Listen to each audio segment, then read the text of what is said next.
বন্ধুরা, আশার আলো কুকিং ভিডিও চ্যানেলে তোমাদের সবাইকে স্বাগত। তোমরা সবাই কেমন আছো? আশা করছি ভালোই আছো। আজ আমি চলে এসেছি আবার একটি নতুন রেসিপির সাথে। আজ করে দেখাবো বাটার চানা। তো ভিডিওটা স্কিপ না করে পুরো দেখতে থাকো, সাথে থাকো। আর এই রেসিপিটা কিন্তু অসাধারণ খেতে হয়েছে। তো চলো শুরু করি। প্রথমেই লাগছে আমার, এখানে আমি 400 গ্রাম চানা ভিজিয়ে রেখেছিলাম, সেটা এখন সেদ্ধ করে নেব।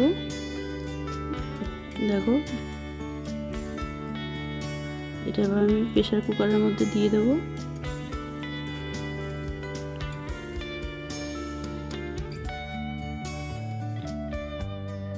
সবকটা চানা আমার প্রেসারে দেওয়া হয়ে গেল। আর এর মধ্যে দিয়ে দেব একটু লবণ,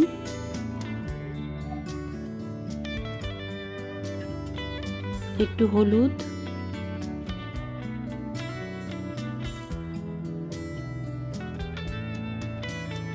কয়েকটা রসুন গোটা আর কয়েকটা কাঁচা লঙ্কা। রসুনটা দেওয়া হচ্ছে একটু অন্যরকম সেন্টের জন্য। আর দিয়ে দিলাম পরিমাণ মতো জল। এটা আমি সেদ্ধ করে নেব। এপাশে একটি কড়া বসিয়ে দিয়েছি, তাতে দিয়ে দিলাম তেল, সাদা তেল আর কিছুটা বাটার। আমি পুরোটা বাটারে করলাম না, একটু সাদা তেল দিয়ে দিলাম। আর এতে ফোড়ন দিলাম জিরে আর কিছু গোটা গরম মশলা। জিরে আর গোটা গরম মশলাটা ভালো করে গরম হয়ে গেলে দিয়ে দিলাম 1 বাটি কুচনো পেঁয়াজ। এখানে 3টে মিডিয়াম সাইজের পেঁয়াজ কুচি করে নিয়েছি আমি। পেঁয়াজটা ভালো করে ভাজা ভাজা হয়ে গেলে বাটারের সাথে তার মধ্যে দিয়ে দিলাম রসুন বাটা, আদা বাটা, কাঁচা লঙ্কা কুচি পরিমাণ মতো। যে যেরকম ঝাল খাবে সেই অনুপাতেই দেবে। দিয়ে দিচ্ছি 1 চামচ ধনিয়া গুঁড়ো, লাল লঙ্কার গুঁড়ো 1 চামচ। এটা একটু কালারের জন্যই দেওয়া হলো। দিয়ে দিচ্ছি স্বাদ মতো লবণ, স্বাদ মতো হলুদ গুঁড়ো,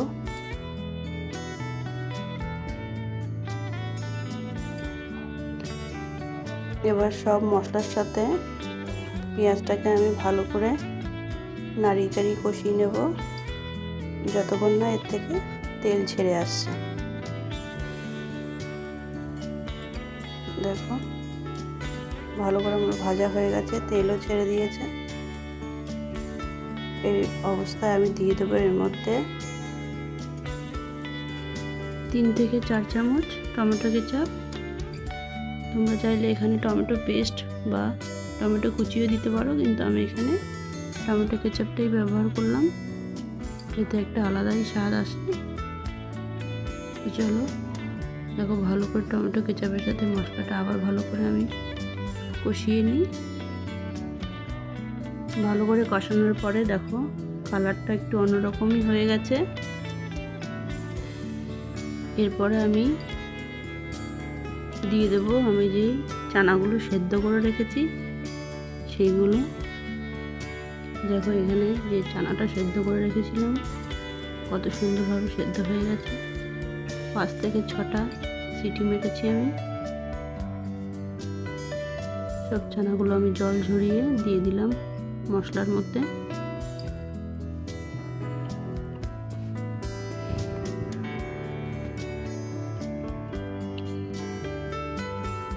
সব চানাগুলো আমার দেওয়া হয়ে গেল।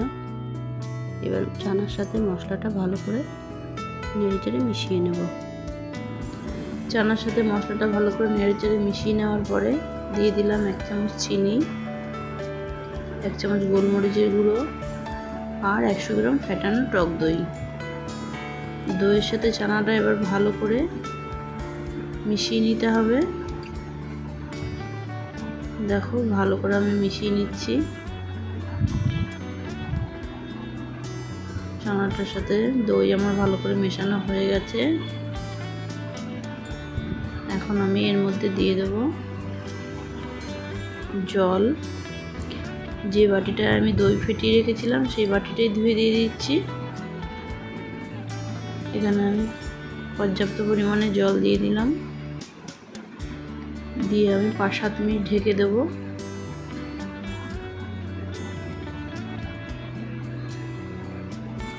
দেখো 5-7 মিনিট পরে চানাটা আমার এরকম দেখতে লাগছে,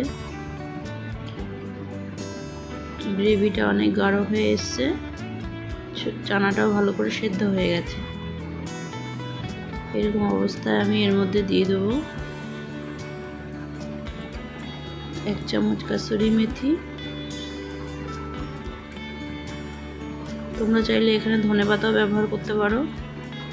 আর যেহেতু বাটার চানা তাই আমি শেষে অল্প একটু বাটার দিয়ে দিলাম।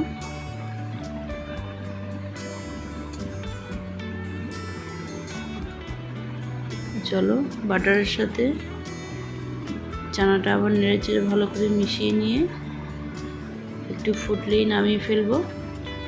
রেডি হয়ে গেল আমাদের বাটার চানা রেসিপি। খুব সহজ একটি রেসিপি, তোমরা সকলেই বাড়িতে করতে পারবে। আশা করছি তোমাদের ভিডিওটা ভালো লেগেছে। যদি ভিডিওটা ভালো লেগে থাকে লাইক, কমেন্ট, শেয়ার আর সাবস্ক্রাইব করতে ভুলো না। সাথে থেকো, পাশে থেকো, সুস্থ থেকো। দেখা হচ্ছে নতুন কোনো রেসিপির সাথে। আর কেমন হলো রেসিপিটা আমাকে কমেন্টে অবশ্যই জানাবে। আর কী ধরনের ভিডিও তোমরা দেখতে চাও সেটাও জানিও। আজকের মতো টাটা।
তো দেখো বাটার চানা রেসিপিটা আমার কমপ্লিট।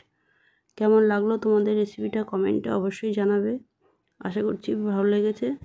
যদি রেসিপিটা ভালো লেগে থাকে লাইক কমেন্ট শেয়ার আর সাবস্ক্রাইব করতে ভুলবে না। সুস্থ থেকো, ভালো থেকো, আমার সাথেই থেকো। দেখা হচ্ছে নতুন কোনো রেসিপির সাথে। আজকের মতো টাটা।